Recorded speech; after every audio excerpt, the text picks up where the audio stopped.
Hello students.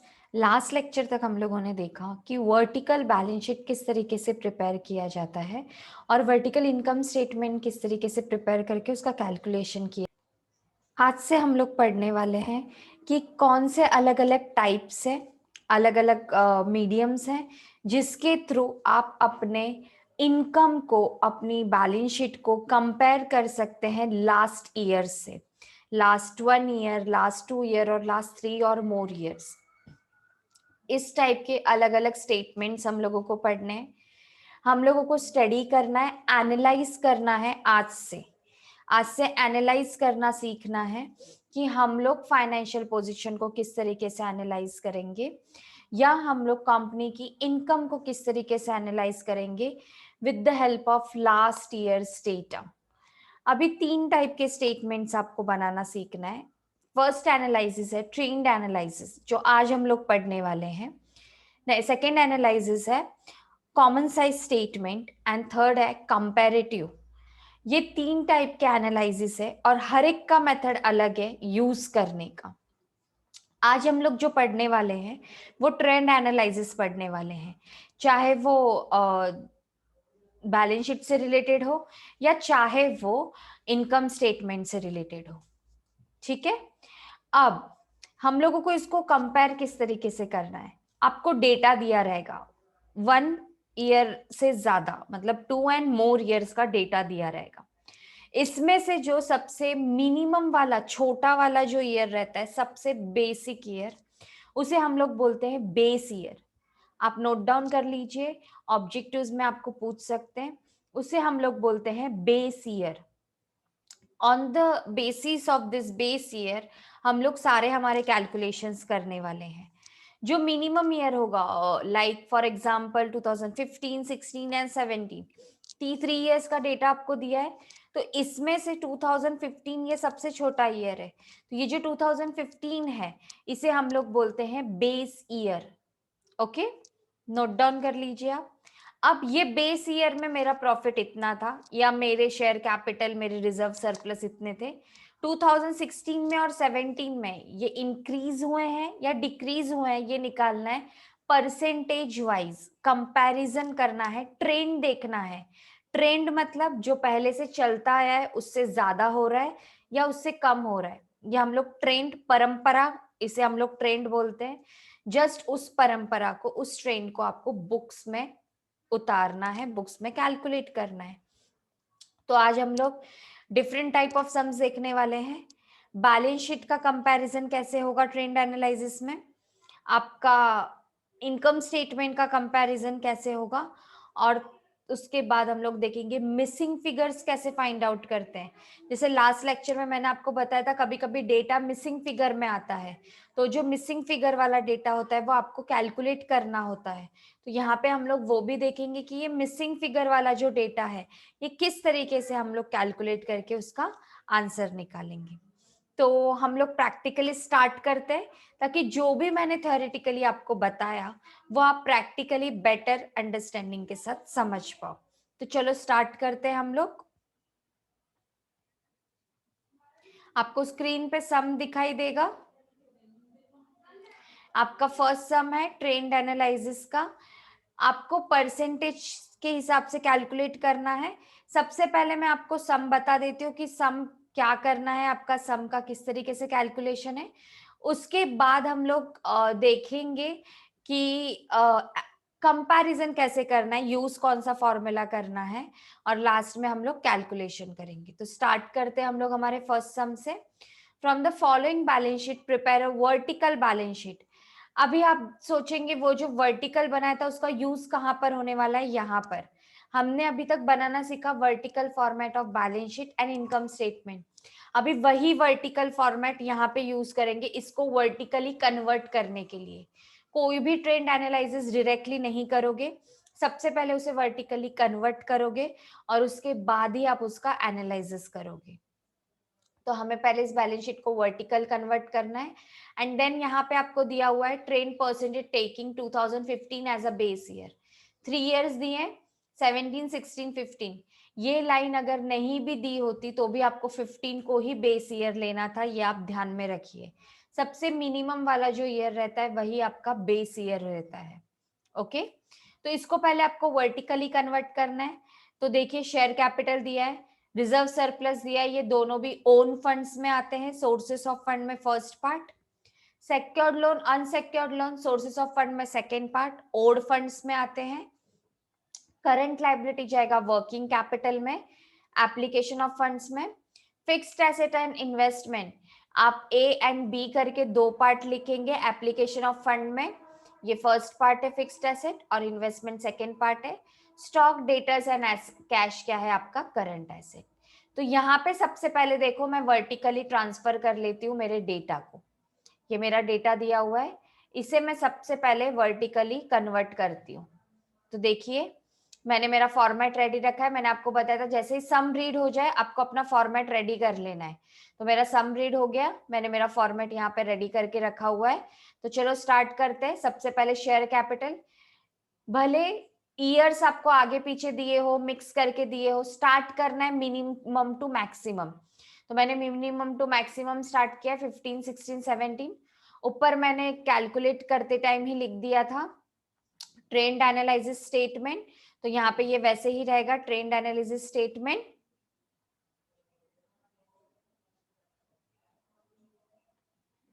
Share capital लिख देती हूं मैं। अभी आपको बहुत ही ध्यान से कैलकुलेट करना है क्योंकि डेटा रिवर्स में दिया हुआ है, तो रिवर्स से आना है 50 50 50। तो चलिए मैं यहाँ पे लिख देती हूँ 50 50 50। ओके, देन आपको उसके बाद लिखना है reserves and surplus. Just wait, आपका साइज में थोड़ा प्रॉपर कर लेती हूँ स्क्रीन का ताकि आपको बेटर तरीके से पूरा सम दिखाई दे। लीजिए अभी हम लोग परफेक्ट है। उसके बाद है रिजर्व्स एंड सरप्लस। तो रिजर्व्स एंड सरप्लस देखिए यहाँ पे 10 10 5। तो यहाँ पे हम लोग लिखेंगे 10 5। सबसे पहले रुपीज वाला सेक्शन कंप्लीट करना है। पर्टिकुलर्स के बाद आपके तीनों सेक्शन में रुपीज आएगा ईयर वाइज जो दिया हुआ है। उसके बाद वाला पार्ट मैं जब परसेंटेज वाला पार्ट कैलकुलेट करूंगी तब बताऊंगी उसका क्या यूज करना है। ओके, तो सबसे पहले वर्टिकल फॉर्मेट में कन्वर्ट करके तीनों भी रुपीज वाले पार्ट का कैलकुलेशन करना है। अभी यहाँ पे इनर एंड आउटर यूज नहीं करना है, सिंगल कॉलम यूज करना है, तो आपका कैलकुलेशन सिंगल कॉलम में ही होना चाहिए। ओन फंड कैसे कैलकुलेट होगा, इन दोनों को ऐड कर देंगे हम लोग 60 एंड 55।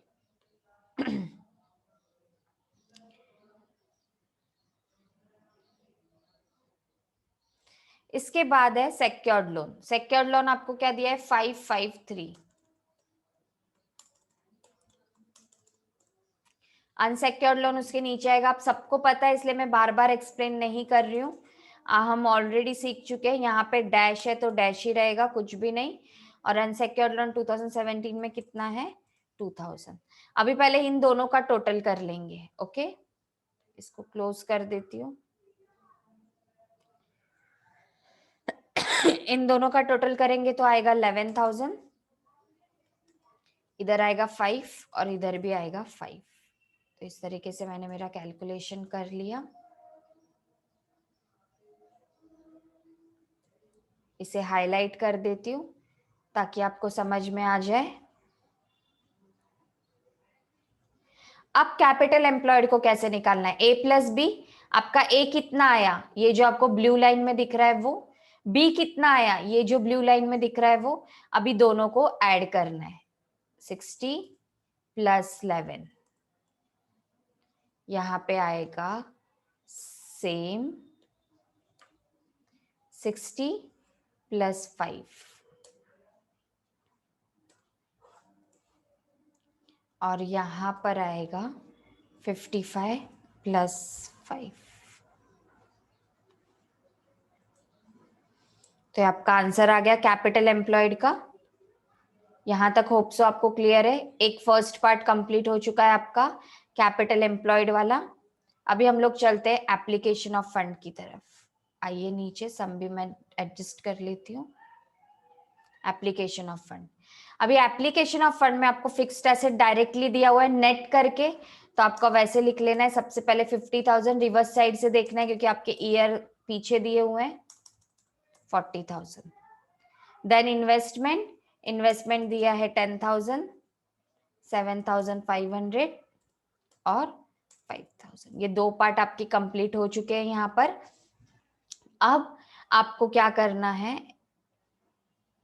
वर्किंग कैपिटल का कैलकुलेशन करना है। यहाँ पे मैंने क्विक एंड नॉन क्विक दोनों अलग अलग नहीं दिखाया है क्योंकि मैंने कंबाइनली दिखाया। छोटा सा समय आप कंबाइनली कैलकुलेशन करेंगे चलेगा, मैं आपको लास्ट लेक्चर में ही बता चुकी हूँ। ये क्विक एंड नॉन क्विक सिर्फ यूज होता है रेशियो निकालते वक्त, तो इसलिए मैंने यहाँ पे कंबाइन ही लिख दिया है। स्टॉक देखिए 5, 6, 7, मैं यहाँ पे लिख दूंगी 5, 6, 7।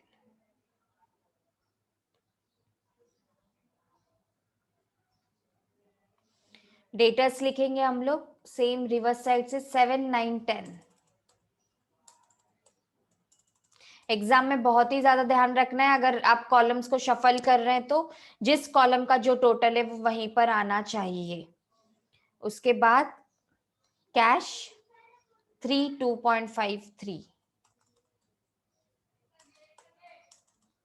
ओके, अब इसमें से करंट लायबिलिटीज को माइनस कर देंगे, ऊपर दिए आपको डायरेक्टली, तो मैं यहाँ पे डायरेक्टली लिख देती हूँ 455। सबसे पहले आएगा 4,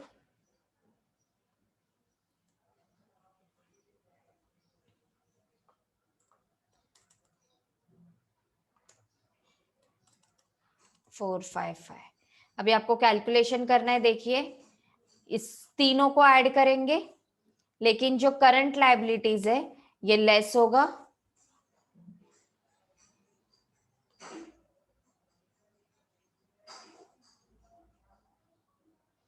सेम यहां पर भी वैसे ही रहेगा।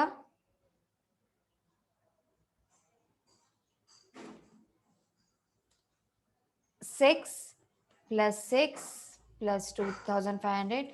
मैं यहाँ पे प्लस इसलिए कर रही हूँ क्योंकि ऑलरेडी फॉर्मेट में मैंने माइनस दिया हुआ है, तो वो ऑटोमेटिकली माइनस ही होने वाला है। लेकिन आप कैलसी पे करते टाइम उसे माइनस कीजिएगा क्योंकि कैलसी पे ये नहीं होता, एक्सेल फॉर्मेट में वो डायरेक्टली ले लेता है माइनस का माइनस, तो आप ऐसे मत कीजिएगा, उसको माइनस ही रखिएगा। ओके, अब आपको क्या करना है, कैपिटल एम्प्लॉयड निकालते टाइम ए आपके पास है फिक्स्ड एसेट, मैं इसका भी कलर चेंज कर देती हूँ।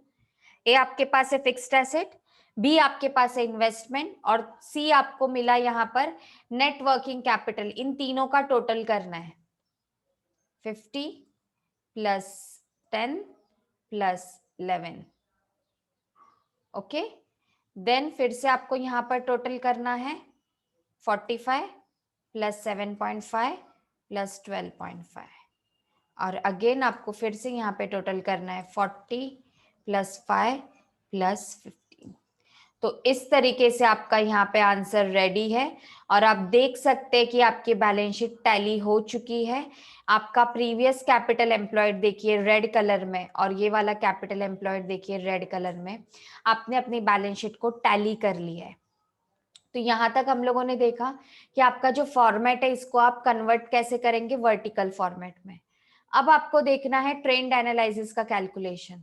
रुपीस कॉलम के बाजू में ही सेम 15, 16, 17 मैंने ईयर्स ले लिया, और इसका कैलकुलेशन मैं रखूंगी परसेंटेज वाले कॉलम में। ठीक है, ये सारा कैलकुलेशन रहेगा परसेंटेज कॉलम में। तो चलिए हम लोग स्टार्ट करते हैं। आपका जो सबसे स्मॉल ईयर रहता है, जो मैंने बताया आपको लेना होता है बेस ईयर, तो वहां पे आपको 100, 100 लिख लेना है सब जगह। जितने भी आपके नंबरिंग है उसके सामने आपको बेस ईयर में 100, 100 लिख लेना है। इसका मतलब ये होता है कि आप बेस ईयर को 100% कैलकुलेट कर रहे हैं। आप अज्यूम कर रहे हैं कि आपका बेस ईयर 100% था।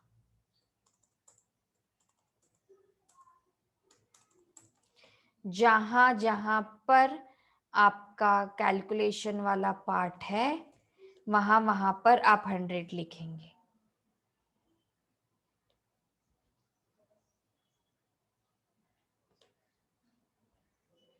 हो गया मेरा यहाँ तक।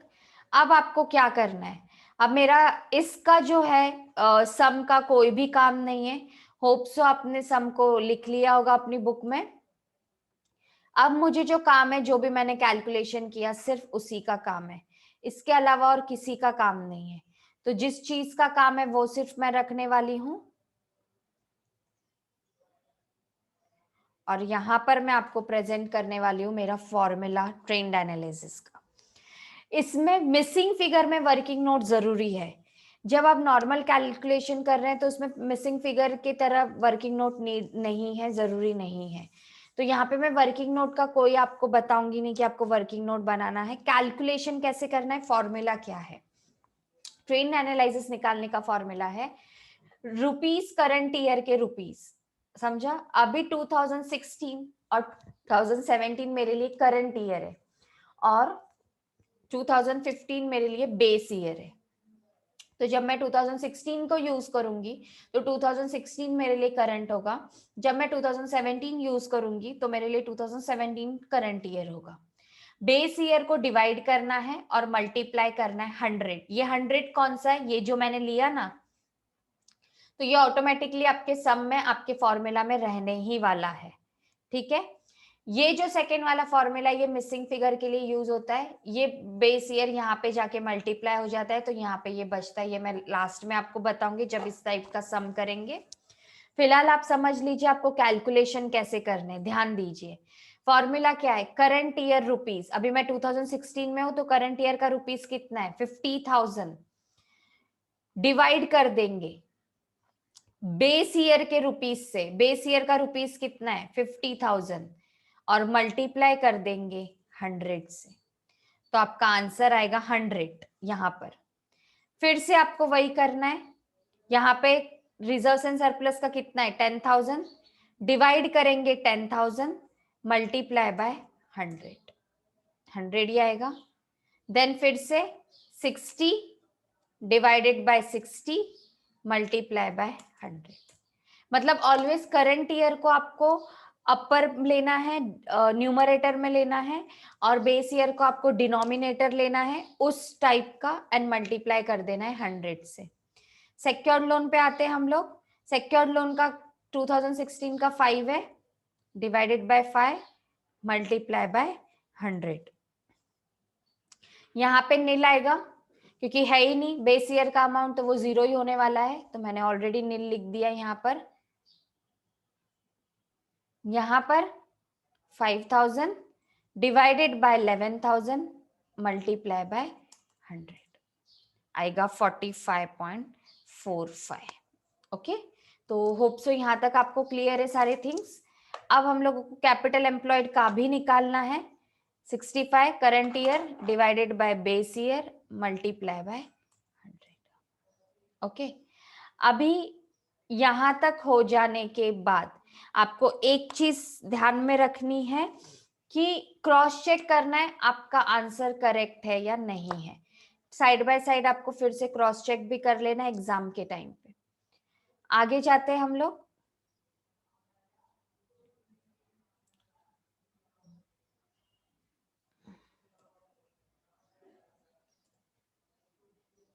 Fixed asset 45 divided by 50 multiply by 100।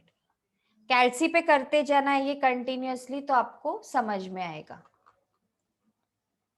7.5 divided by 10,000 multiply by 100। यहाँ पर भी ईच एंड एवरी अमाउंट का आपका ऐसा कैलकुलेशन करेंगे आप।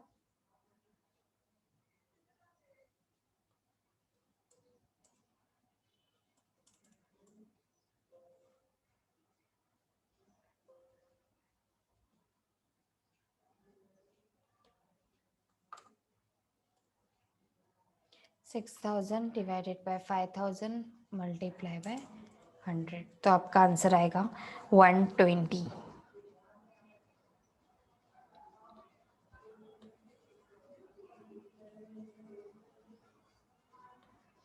नेक्स्ट,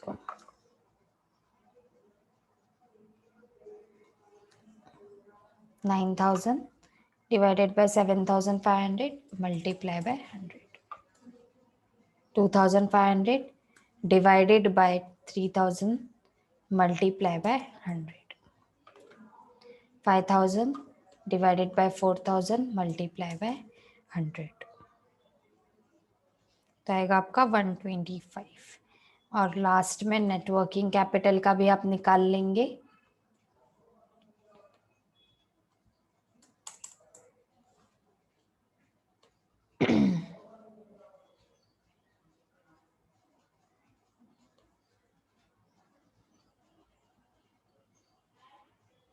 इसके बाद final multiply by 100. Hope so यहां तक आपको क्लियर है सारी थिंग्स. अब आपका जो यहाँ का परसेंटेज है, ये परसेंटेज मैच होना चाहिए इससे. कैपिटल एम्प्लॉयड यहाँ पर भी मैच होना जरूरी है. ऐसा नहीं कि सिर्फ रुपीज में मैच होना जरूरी है, यहाँ पर भी मैच होना जरूरी है. तो देखिए मेरा कैपिटल एम्प्लॉयड मैच हो रहा है, तो आपका आंसर करेक्ट है. आपने करेक्ट कैलकुलेशंस किए हैं. अब हम लोगों को करना है 2017. ध्यान दीजिए, अब मैं 2016 का अमाउंट नहीं लूंगी, अब मैं 2017 का अमाउंट लूंगी. Okay, 50,000 divided by base year वाला ही लूंगी, सिर्फ करंट ईयर का चेंज होगा.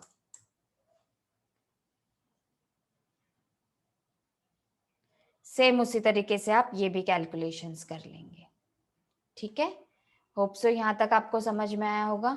फिर हम लोग फिर से देखते हैं. 3,000 2017 है अब मेरा current year, divided by base year multiply by 100. यहां पर आपका अब कैलकुलेशन आएगा क्योंकि यहाँ पे 2,000 दिया हुआ है, डिवाइडेड बाय 6,000 मल्टीप्लाई बाय 100. यहाँ पर भी कर लेते हैं 5,000 divided by 11 multiply by 100. And the last capital employed 60 divided by 71 multiply by 100. तो 84.51. यहाँ तक आपको क्लियर है. इसी तरीके से आपको अदर कैलकुलेशंस भी करने हैं. ध्यान देना है, करंट ईयर चेंज होता है, बेस ईयर ऑलवेज कैलकुलेशन में सेम रहता है. Current year 40 divided by 50 multiply by 100. 5 divided by 10 multiply by 100. यहाँ पर भी आपको इसी तरीके से कैलकुलेशन करना है. 17 का ही अमाउंट लेना है, 15 से डिवाइड करना है, मल्टीप्लाई बाय 100. इस तरीके से कैलकुलेशन करते जाना है.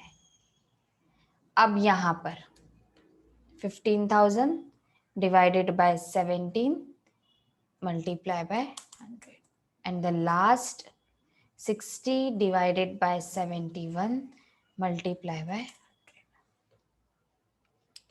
तो इस तरीके से हम लोग का आंसर आ चुका है 84.51. यहाँ पर भी 2017 का था 84.51. तो हमारी बैलेंस शीट यहाँ पर भी ट्रेंड एनालिसिस में टैली हो चुकी है. तो इस तरीके से हम लोगों ने देखा कि ट्रेंड एनालिसिस कैसे सॉल्व किया जाता है, किस तरीके से कैलकुलेशन किया जाता है. आपको फुल सम एक ही बार स्क्रीन पे दिख रहा होगा, देख लीजिए आप. आपको अपनी बुक में पॉज करके नोट डाउन कर लेना है. क्या किया हमने, सबसे पहले सम रीड किया, सम को वर्टिकल फॉर्मेट में कन्वर्ट किया. अब वो इनकम स्टेटमेंट या बैलेंस शीट उसके अकॉर्डिंग आप कन्वर्ट करोगे. उसके बाद हम लोगों ने कैलकुलेशंस किए रुपीज वाले कॉलम्स के. अकॉर्डिंग टू रुपीज वाला कॉलम फिर हम लोगों ने क्या किया, परसेंटेज कैलकुलेट किए. परसेंटेज कैलकुलेट करते वक्त आपको जो सबसे मिनिमम ईयर है उसमें 100 100 100 लेना है, वो आपका बेस ईयर है. और फिर उसके बाद 16 एंड 17 के परसेंटेज कैलकुलेट करने हैं. जब आप 16 का कैलकुलेट करेंगे तो न्यूमरेटर में रुपीज वाला कॉलम ऑलवेज 16 का देखना है, बेस ईयर सेम रहेगा 2015, मल्टीप्लाई कर देंगे 100 से. और 17 का देखते वक्त आपको करंट ईयर 17 लेना है. फॉर्मूला आपको स्क्रीन पे दिख रहा है, करंट ईयर रुपीज को डिवाइड करना है बेस ईयर रुपीज से, मल्टीप्लाई बाय 100. तो इस तरीके से हमने कैलकुलेशन किया हमारे फर्स्ट सम का. अब हम लोग देखते हैं हम लोगों का सेकेंड सम जो इनकम स्टेटमेंट से रिलेटेड है. तो आइए देखते हैं. आपको स्क्रीन पे दिख रहा होगा आपका next sum. Following balances are extracted from the books of Rama limited.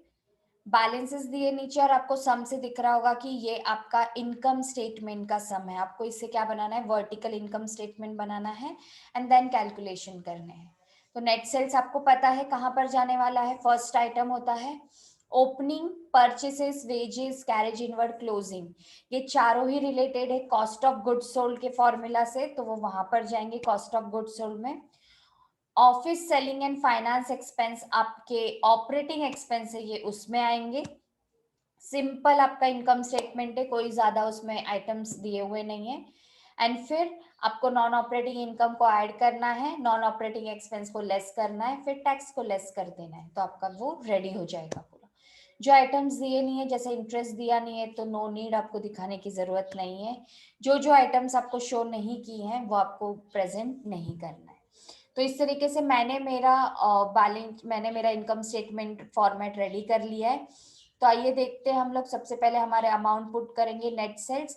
अभी यहाँ पर आपको ऐसे कोई प्रॉब्लम नहीं है, डायरेक्टली दिए हुए हैं तो आप सीधा देख सकते हैं, शफलिंग नहीं है यहाँ पे ईयर्स का।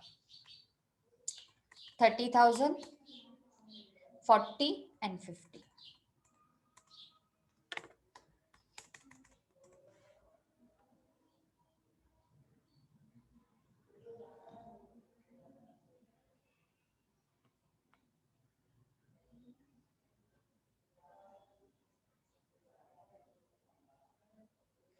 नेक्स्ट हम लोग देखते हैं कॉस्ट ऑफ गुड्स सोल्ड का कैलकुलेशन। आइए देखते हैं। ओपनिंग 357,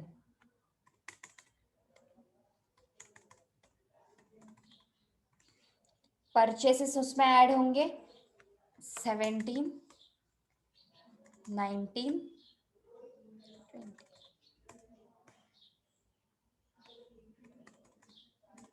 उसके बाद वेजेस आपको ऐड करना है 1,500, 3,000 एंड 2,000। कैरेज इनवर्ड आपको ऐड करना है 2,000, 4,000, 4,000। क्लोजिंग स्टॉक को लेस कर देना है, तो यहाँ पे माइनस में ही लिखती हूँ मैं 5,000, 7,000, 6,000। अभी देखिए मैंने सिंगल कॉलम है, थोड़ा प्रॉब्लमेटिक होता है कभी कभी स्टूडेंट्स को कि कैलकुलेशन करने में कुछ प्रॉब्लम ना है, इसलिए मैं मेरे अमाउंट्स को हाईलाइट भी कर रही हूँ। आप लिखते टाइम उसे हाईलाइट नहीं कर पाएंगे, लेकिन आप क्लोज कर सकते हैं। इसे आपने 0.1 दे दिया, यहाँ पे मैंने क्लोज कर दिया नेट सेल्स। फिर 0.2 में मैं कैलकुलेशन कर लूंगी तो मुझे 0.2 मिल जाएगा, वो भी मैंने क्लोज कर दिया है।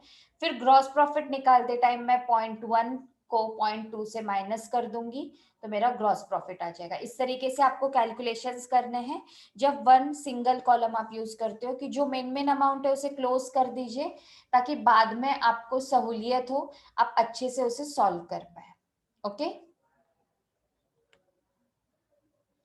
तो अभी कॉस्ट ऑफ गुड्स सोल्ड का कैलकुलेशन करते हैं। 3 प्लस 17 प्लस 1,500 प्लस 2,000, बट 5,000 को आपको माइनस करना है,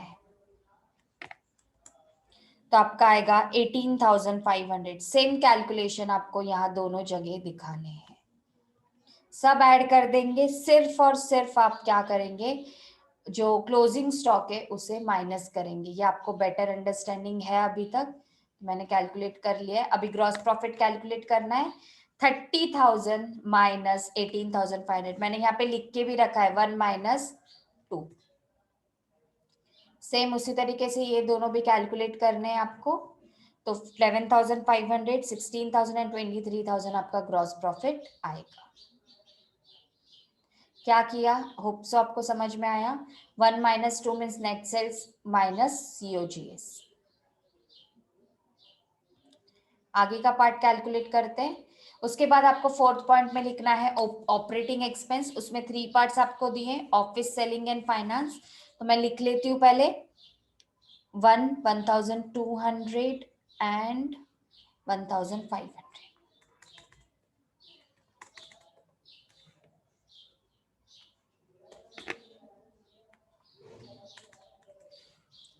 फिर उसके बाद सेलिंग 700, 900, 1000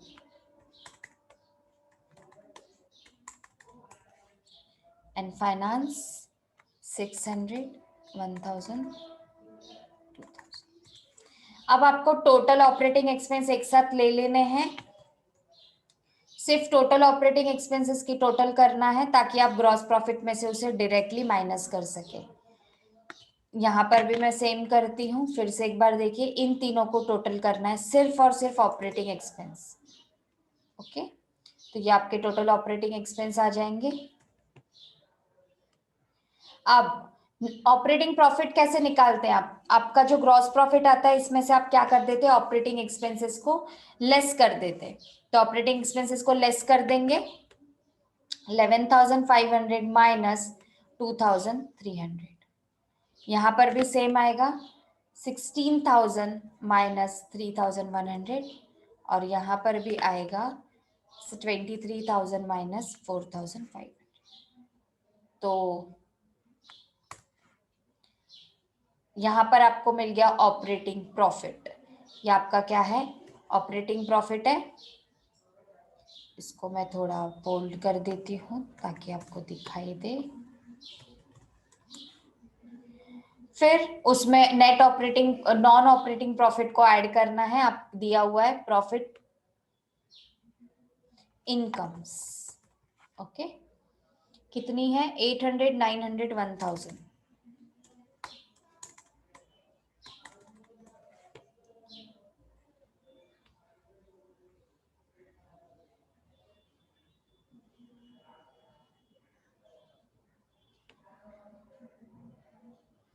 उसके बाद यहाँ पर आपको एक्सपेंसेस को माइनस कर देना है, 500 माइनस 300 माइनस। अब आपको मिलेगा नेट प्रॉफिट बिफोर टैक्स, तो 9,200 प्लस 800। अभी मैं ऑलरेडी माइनस दे चुकी हूँ तो मैं प्लस का साइन दूंगी, वो ऑटोमेटिक क्या हो जाएगा, माइनस हो जाएगा। यहाँ तक आपको क्लियर है? सेम मुझे कैलकुलेशन यहाँ पर भी करूंगी, इसको ऐड, कैलसी में करते टाइम इसको माइनस करेंगे, आप ध्यान देना है।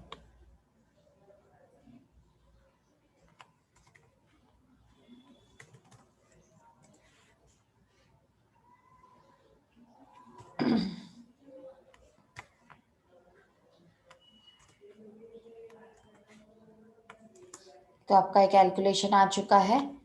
ये आपका क्या है, net profit before tax. Hope so आपको यहाँ तक क्लियर होगा, समझ में आया होगा कि कहाँ तक हम लोगों ने किस तरीके से कैलकुलेशंस को किया है।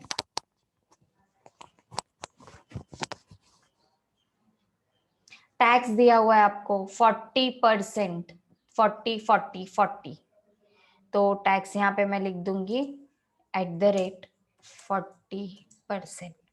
तो आपको कैलकुलेट किस पे करना है, जो प्रॉफिट बिफोर टैक्स है ना, इस पे कैलकुलेट करना है 40%। ओके, यहां पर भी इस पे कैलकुलेट करेंगे 40%,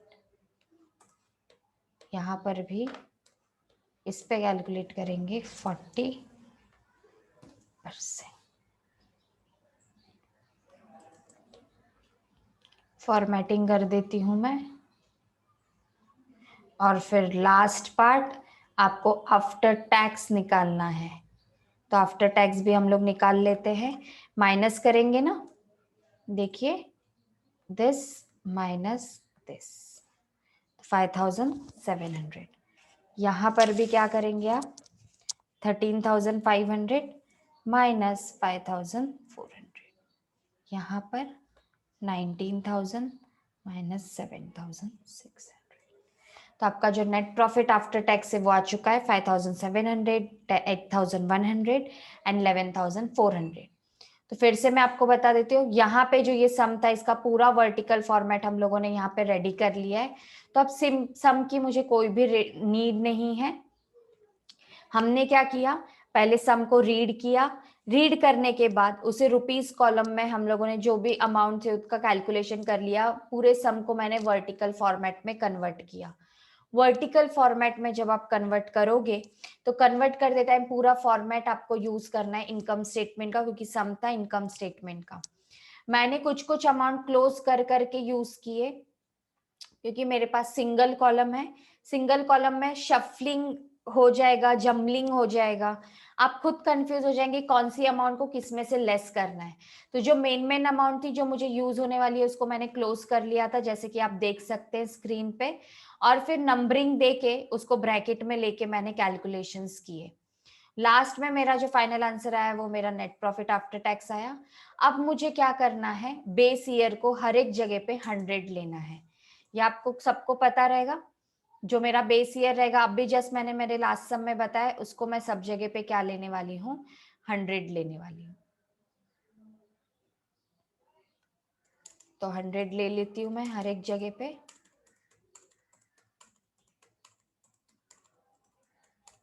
जहां जहां पे अमाउंट लिखा है उसके सामने ही आपको 100 लिखना है बस।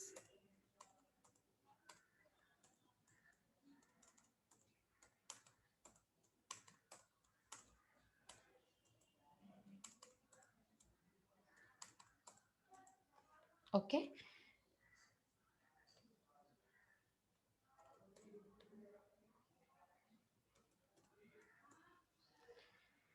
अब हम लोग स्टार्ट करते हैं।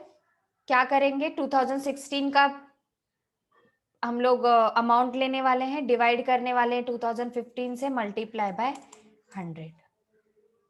सेम इधर भी 5000 डिवाइडेड बाय 3000 मल्टीप्लाई बाय 100। इस तरीके से कैलकुलेशन करेंगे सबका। यहाँ पर और एक बता देती हूँ आपको, 7000 डिवाइडेड बाय 5000 मल्टीप्लाई बाय 100। अभी 2016 में तो सब कुछ हम लोग लेंगे 2016 का।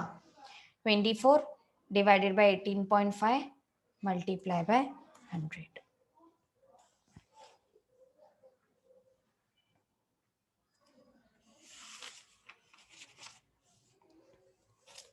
16 डिवाइडेड बाय 11,500 मल्टीप्लाई बाय 100। तो यहाँ पर हम लोगों ने इतना कैलकुलेशन कर लिया है।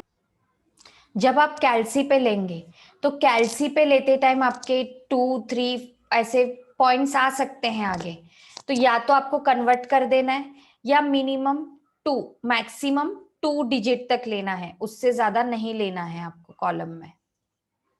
कन्वर्ट कर देंगे तो भी चलेगा।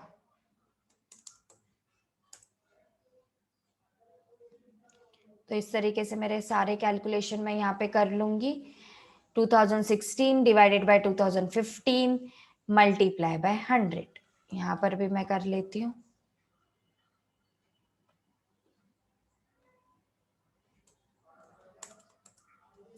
बार बार बता रही हूँ, आप ध्यान दीजिए, अमाउंट कौन से लेने हैं, करंट ईयर में जहां पर हो आप उस कॉलम के ही अमाउंट लेंगे। आप 2016 में हूँ तो 2016 मेरा न्यूमरेटर में आएगा, डिनोमिनेटर में बेस ईयर आएगा, और आपको 100 से मल्टीप्लाई कर देना है।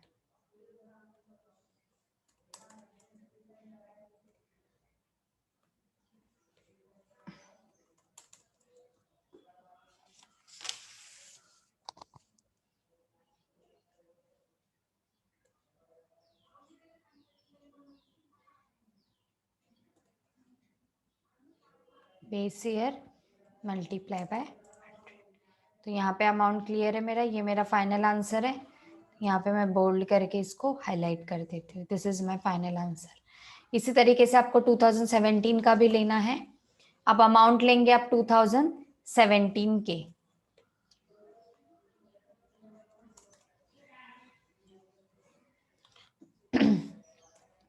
यहाँ पर भी देखिए आप अमाउंट लेंगे 2017 के, क्योंकि आप 2017 में है, इसे करना है मल्टीप्लाई बाय 100।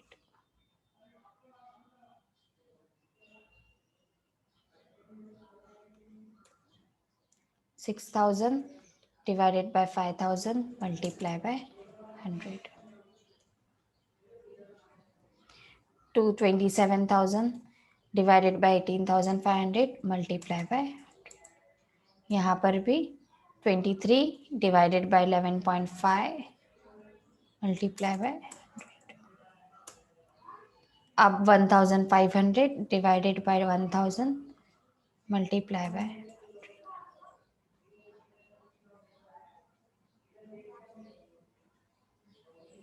तो ऐसे कैलकुलेशंस आपको कर लेना है सारे, आपको सारे के सारे ऐसे कैलकुलेशंस कर लेने हैं। क्या करना है, current year divided by base year multiply by 100, nothing else.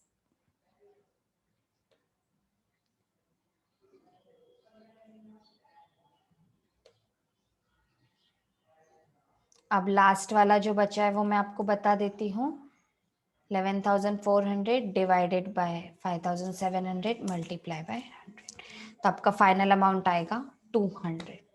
तो ये आपका सम रेडी है, देखिए आपको स्क्रीन पे दिखाई देगा पूरा सम एक साथ। पहले आपने वर्टिकल फॉर्मेट में कन्वर्ट किया, फिर उसके बाद आपने कैलकुलेशंस किए सारे रुपीस के, फिर बेस ईयर को आपने परसेंटेज में 100 लिया, 2016 में 2016 अपर, 2015 लोअर मल्टीप्लाई बाय 100, 2017 लेते time 2017 numerator, 2015 denominator multiply by 100। इस तरीके से आपने अपने कैलकुलेशंस को कंप्लीट किया। तो आज हम लोगों ने देखा कि किस तरीके से वर्टिकल फॉर्मेट को कन्वर्ट, जो ट्रेंड एनालिसिस करते time vertical format balance sheet and income statement को कन्वर्ट करने के बाद ट्रेंड एनालिसिस कैसे करते हैं, बेस ईयर को 100 लेते हैं और फिर एवरी ईयर का कैलकुलेशन करते जाते हैं। तो यहाँ पर इस तरीके से हम लोगों ने आज 2 सम कंप्लीट किए। सेम पार्ट में मैं आपको और एक चीज बताने वाली हूँ, लेकिन इसके पार्ट 2 में, ट्रेंड एनालिसिस पार्ट 2 में मैं वो चीज बताऊंगी, मिसिंग फिगर को किस तरीके से कैलकुलेट करते हैं, और जब मिसिंग फिगर कैलकुलेट करते हैं तो वर्किंग नोट किस तरीके से बनाते हैं, ये मैं मेरे सेकेंड लेक्चर में बताऊंगी, पार्ट 2 ऑफ ट्रेंड एनालिसिस। तो ध्यान दीजिए, समझ के लेने की कोशिश कीजिए और अपनी बुक में नोट डाउन कर लीजिए। फिर से एक बार रिवाइज कीजिएगा, कैलसी पे कैलकुलेट कीजिएगा, ताकि कोई भी क्वेरीज है तो वो आपकी क्लियर हो जाए। चलिए नेक्स्ट लेक्चर में मिलते हैं with new sum. Okay, till then, bye bye. Have a good day. Take care.